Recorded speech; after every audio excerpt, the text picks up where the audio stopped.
Hello, this is Pierre Sabak. I am talking at ican.planet.com. I have just finished a talk in which I today discussed the traditions of the Jinn. The etymology of Jinn is closely related to Jinn, which is hide or conceal. Jinn, a serpent, so the serpent itself is to be hidden. There are different categories of the Jinn which I would like to talk about. Include the Ifrit coming from the Arabic verbal root fritar, to deceive.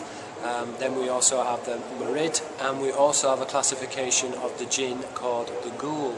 The Ghoul in the Arabic is related etymologically to Gol, which is destruction.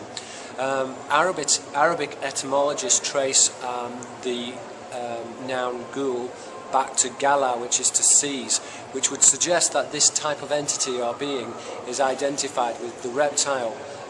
Again, we see that there's an alignment between rapir, or the reptile, and rapir, which is to rape or to seize. So the reptile or the Jinn is typically represented as a conqueror. Indeed, in the Sanskrit language, we see that there's a relationship between Jinnah, which is a conqueror, and the word Jinn in the Arabic, which is a classification of a type of being. Now, in the Aramaic language, the word Jinn is sometimes translated as a ghost. So we see that there is a relationship, if you like, between the reptile and the ghost, or the spiritual realms. So, for example, spirit is connected to spire, which is to breathe, and spiro, which is the coil of a reptile. So the signifier of the spirit can represent both the Jinn, or it can be represented with the dragon. Arab theologians tend to classify the Jinn as a separate category from the angels. This is said because the angels themselves do not have free will, whereas the Jinn and humans are said to have free will. In many respects, the Jinn are very similar to human beings in that they are defined as a separate species, and they have their own set of rules, and they also have free will like mankind. The difference really between the Jinn and the human being is the Jinn's ability, particularly in mythology, to be able to take on a serpentine form. And in this respect, the Jinn are very similar to what we would categorize as a fallen angel. The angel itself, or the symbol of the angel, is interchangeable with the dragon. Now, there are related etymologies with the Jinn. So, for example, Majun is to be mad, literally to conceal the intellect. As we said earlier, the Jinn means to conceal, which is related to Djinn, a serpent. Also, we see the relationship between Zahif, which is a reptile, and Zaif, which is a counterfeit, or something which is pseudo. So, in many traditions, the Jinn is said to be a trickster, or is said to be able to deceive. Mythologically, this is often related to the Jinn's ability to shapeshift or to take on the human form. And there are many examples of this. Now we can see, particularly within the Arabian traditions of the Ghoul, we see that the Ghoul is said to be eternally hungry. And so in Arabic we see that there's a wordplay in the Egyptian Arabic with Ghoul, which means to be hungry. Now the Ghoul has many different classifications. In esoteric symbolism and in the heraldic shields, typically you will see that the demon is often chained. We see this also on the Windsor shield, in which we have the unicorn, which technically is a Yale, which is a type of dragon. The horse, the stag, the goat are all symbols used to identify the Jinn, or the human angelic lineage. In this case, the unicorn is horned, which would represent the horned dragon. The unicorn is chained, and so is obviously a symbol of the Jinn, using the wordplay with the idea of Sajin, which means to imprison. Murder and cannibalism. She informed Ham that by killing and eating fair-skinned people, his descendants could regain their superior qualities. Throughout the ensuing centuries, the fair-skinned descendants of Shem have ritually been slaughtered by the darker descendants of Ham and Nimrod, in the world's most persistent campaign of racial and religious persecution. Not only did Nimrod kill and eat the fair-skinned descendants of Shem, in his fury and hatred he often burned them alive. The type of human sacrifice involving the eating of the slaughtered human victims derived its name from the combined names of his uncle, Canaan, and the demon god Baal, the two names being combined to form the word cannibal. It is God who commands you your name! Your name! Give me your name! What?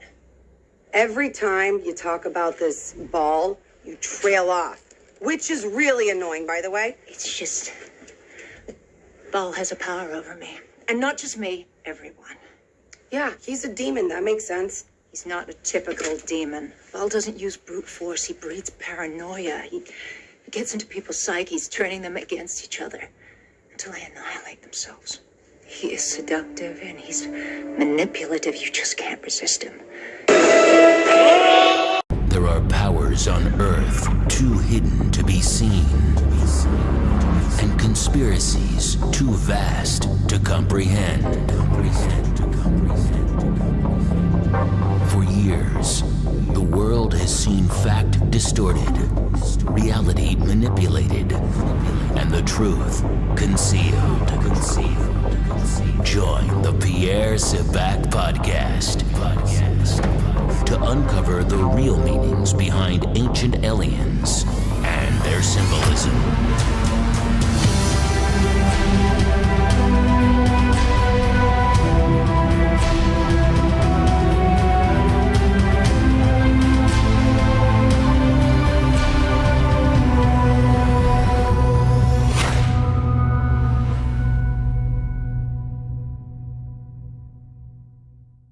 To just go over some of the symbology. As I said here, the representation of one who is chained is identified with this angelic lineage.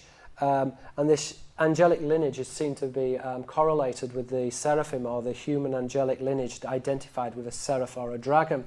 So we see here that on this card we have what is ostensibly a representation of a nocturnal Jinn. This refers to the Lilithrit. But remember that the entity Lilithrit is clawed, and therefore she is represented as a type of abductor. Now, the legs of the angel are deemed as being hairy. So there is this crossover or comparison between the foot of the bird, which is reptilian in appearance, and this human attribute, which is identified with hair, which is a mammal signifier. Now, the flaming tail, the Latin word penis, a tail, refers in this context to the flaming ones. The flaming ones are the Elohim, the shining ones. The shining ones are variously the watchers. Erin is a watcher or a shining one. In Greek, theos, a god, theros, a watcher. Therion, which is a beast. The beast is a personification of the dragon. Drakos, an eye, to watch. And we can see that the tail on the other side is identified with the grape, which is the fruit of the womb, the menstrual blood. Now, the serpent is chained in fetters, and the Arabic word sajin, a prisoner, really is implicit of the jinn. So therefore, if we break down the compound, the Arabic word for a prisoner is sajin. But when we break this down, we see that it's a compound of the term to hold or to contain and the jinn. So the Arabic etymology originally is derived from the Solomon idea of that Solomon could contain or hold the jinn, and that the jinn themselves are prisoners. Now, the representation of this type of jinn is as the Shedim, and as I said before, the Shedim themselves are identified with the Sodi priesthood, the secretive ones, the ones who are secret, correlated with the worship of Shaddai. Shaddai being a variation on Shed, which is a goblin, a ghost, a ghoul, or a goblin. As we said here, we are looking here at the personification of the circular ones, the seraphim, and that these entities, which are identified with angelic vessels, they themselves they are represented within modern heraldry as a type of shield. The shield connotes this angelic bloodline. See, I don't want you to go out too far and start thinking about external gods. This Bullel that I'm talking about, that's the bully inside of you that doesn't change. You notice how hard it is to change sometimes? You're still doing the same damn thing and you're like, man, I'm stuck. That's Bull. So you got to know when that energy is applicable, because I think there's one song that goes, hold on to God's changing, unchanging hand.